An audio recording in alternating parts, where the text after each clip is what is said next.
Sir नमस्ते. तुमचं नाव आणि पत्ता सांगायचं. केतन अशोक कुंभार, राहणार गंधोरा, तालुका तुळजापूर, जिल्हा धाराशिव. बरं, ही आपला आंबा आहे, कधी लावलेला आहे? हे 5 जुलै 2019. बरं बरं. किती वर्ष झाले साधारण? आता हा 5 वर्ष. 5 वर्ष आहे. बरं, बहार दुसरा तिसरा आहे का बहार? बरं बरं. आता हे झाड किती आहेत? 1000. 1000. व्हरायटी कुठली? केशर आहे. बरं बरं. ह्या वर्षी तुम्ही जे बदल केलेत आणि पूर्वी जो अनुभव आहे आंब्याचा, त्याच्यामध्ये काय बदल वाटला तुम्हाला? पूर्वीचा काय अनुभव आहे? पूर्वीचा आतापर्यंत जे 2 बहार झाले ते पूर्ण केमिकलवर असले. या वर्षी मागचे 2 बहार झाले. या वर्षी आपण आता पूर्ण सॉइल चार्जर टेक्नॉलॉजीवर आतापर्यंत बेसल डोस वगैरे दिलेला आहे. बरं बरं. त्याच्या इतर दुसरं काही नाही. बरं बरं. आपले SCT वैदिक जे बेसल डोस आहे ते तुम्ही टाकलेलं आहे, रेस्ट पासून टाकलाय का आता टाकलं? गेल्या वर्षीचा बहार गेल्यानंतर म्हणजे रेस्ट पासून तुम्ही हा पूर्ण सीझन तुम्ही वापरता. Okay okay. आता हे जे आपण चित्र बघतोय सगळं, काय वाटतं तुम्हाला हे सगळं बघून? आता ह्या वर्षीचा अनुभव म्हणलं तर मी पण नवीनच शेतकरी आहे, तर पहिला अनुभव चांगलाच म्हणायचा. पहिलाच अनुभव आहे वापरलेला आणि तोही चांगला आहे, कारण तुम्ही मागचे 2 अनुभव घेतलेले केमिकल वरचे. फवारण्या कमी झाल्या आणि इतर ह्याच्यामध्ये फुटवे, आता तुम्ही बघताय फुटव्यांची संख्या, फुटव्याची संख्या वगैरे चांगली आहे. बर.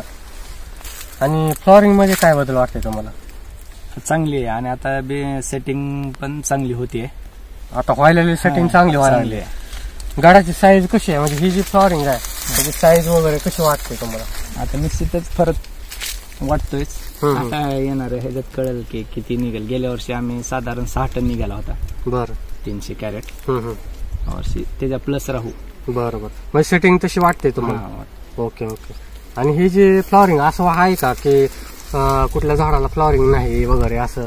सगळीकडेच आहे? सगळीकडे 99% आहेच. 99% फ्लॉवरिंग झाली आहे पूर्ण. ओके. बरोबर. आता तुम्हाला हे जे वापरत असताना सगळं तंत्रज्ञान तुम्ही केमिकल रासायनिक यावर्षी 100% बंदच केलं. पूर्ण बंद केले. मग 100% SCT वैदिकवर वळाले तुम्ही. बरोबर. मग तुम्हाला काय वाटतं SCT वैदिकवर 100% वळाल्यानंतर काय तुम्हाला नुकसान झाली का? नुकसान नाही, उलट फायदा झाला. बरं, फायदे काय झाले तुम्हाला अजून? म्हणजे रोग वगैरे पडला का? रोग आणि जे फवारण्याचं प्रमाण होतं पावसाळ्यात किंवा वातावरण खराब झाल्यावर, आतापर्यंत 5 किंवा 6 फवारण्या झाल्या. जे गेल्याच्या प्रमाणात भरपूर म्हणजे कमी झाले. आता मी प्रमाणात स्वतःच कमी केलं. काय काय होतं बघायचं म्हणून असं हे करूनच दिलं. बरोबर. गेल्या वर्षी किती घेतल्या होत्या फवारण्या? तरी बरेच ह्याच्या मिनिमम 18-20 झाल्या होत्या. 18-20 झाल्या होत्या. ह्या वर्षी 5-6 घेतल्या. 5 म्हणजे गेल्या वर्षी किती घेतल्या होत्या तुम्ही फवारण्या? बऱ्यापैकी फवारण्या कमीच केल्या. बरोबर. म्हणजे कमी का करा वाटला? का रोग दिसत नाही तुम्हाला? रोगाचं प्रमाण पण कमीच आहे. म्हणजे कमी झालं. बरोबर. काय वाटतं तुम्हाला? कारण काय वाटतं त्याचं कमी झालं? बेसल डोस स्ट्रॉंग आहे. शेणखत जे कच्चं वापरत होतो त्याच्यामुळे जे हुन्नी आळीचा वगैरे प्रादुर्भाव होता ते नाहीच आहे. बरोबर. शेणखत टाकत होता तरी पण रोग येत होता? रोग येत होता. हुन्नीचा बऱ्याच अटॅक होता झाडातून, हुन्नीमुळे गेलेले आहेत. म्हणजे शेणखत जे आजकालचं आहे ते रोग वाढवते, उलट शेणखत वाढवतच. बरोबर. आणि तुम्ही गेल्या वर्षी म्हणले आता फवारण्या बी कमी झाल्या, रोग बी कमी झाले, तर तुमचा खर्च तसा वाटतोय का तुम्हाला कमी का जास्त वाटतोय, अफाट वाटतोय SCT वैदिक वापरल्यानंतर? नाही, 1 टाइमच आहे खर्च. जर टप्प्याटप्प्यानं करायचा तर एकदाच करायचा. बरं, आपण तुम्ही पानावर खर्च जास्त केला का मातीवर जास्त खर्च? मातीवरच केला. मातीवर खर्च केला. किती टक्के केला? गेल्या वर्षीच्या तुलनेत कमीच आहे. मागच्या ह्याच्या तुलनेत कमी आहे. बरोबर. म्हणजे खर्च पण थोडा कमी वाटतोय. एकच बेसल डोस झालाय. बेसल डोस धरते वेळेस दिलेला आहे तुम्ही. Okay okay.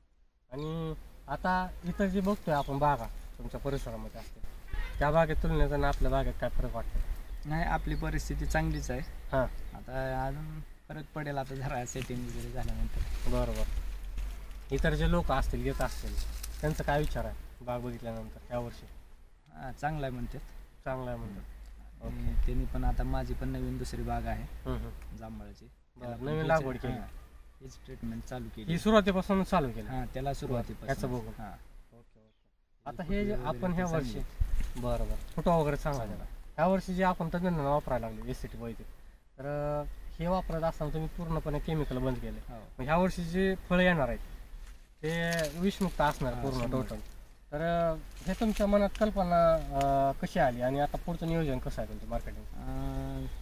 मी आता दोन वर्ष झालं व्यापाऱ्यांना देतोय. तर बरेच प्रॉब्लेम आहेत. व्यापारी व्यवहार करताना एक बोलतोय, माल नेल्यानंतर एक बोलतोय. त्यासाठी 100% विषमुक्त केल्यामुळे मी स्वतःच यावर्षी विकण्याचा माझा मानस आहे. म्हणजे स्वतःच आता विक्री करणार थेट ग्राहकापर्यंत. ओके, म्हणजे तुम्ही जे पिकवता त्याचा तुम्हाला आनंद वाटतोय का? हा, 100%. म्हणून तर तुम्ही स्वतः विक्री करणार स्वतः जाऊन. ह्या वर्षी स्वतःच विक्री करायचं प्लॅनिंग. बरोबर, म्हणजे ते त्याची जी टेस्ट आहे, त्याची जी गोडी आहे आणि ते आरोग्यदायी फळ आहे ते थेट आपल्या ग्राहकापर्यंत तुम्ही पोहोचवणार आहे. म्हणजे एसीटी वैदिकनं हे शक्य तुम्हाला वाटतंय? Okay okay. आता इतर जे शेतकरी असतील आपल्या भागामधले सुद्धा, त्यांना तुम्ही काय सांगाल? तुम्ही वापरताय टेक्नॉलॉजी म्हणून 100% वापरा, थोडं करा, अनुभव घ्या, नंतर पूर्ण वापरा. बरोबर, स्वतःचा अनुभव तेवढाच महत्वाचा आहे. बरोबर. दुसऱ्यांना सांग. काय वाटतंय बघून, काय बदल वाटतात का ह्याच्यामध्ये? चांगला आता ह्या वर्षी तरी मोहर चांगल्या प्रकारे मोहर चांगल्या प्रकारे आला. ओके, रोगाच्या फवारण्या पण कमी झाल्या म्हणतात. कमी झाले, स्वतःच करते ती, दुसऱ्याला बोलवत नाही. बरोबर, स्वतः काम करते सगळं. स्वतःच सगळी ड्युटी झाली की इथंच. बरोबर. आता आवाज येतोय, असं ऊन बघा, सूर्य डोक्यावर आहे पूर्ण, तरी पण अशा उन्हात सुद्धा पूर्ण मधमाशी दिसते आपल्या त्याच्यामध्ये. ओके, धन्यवाद सर.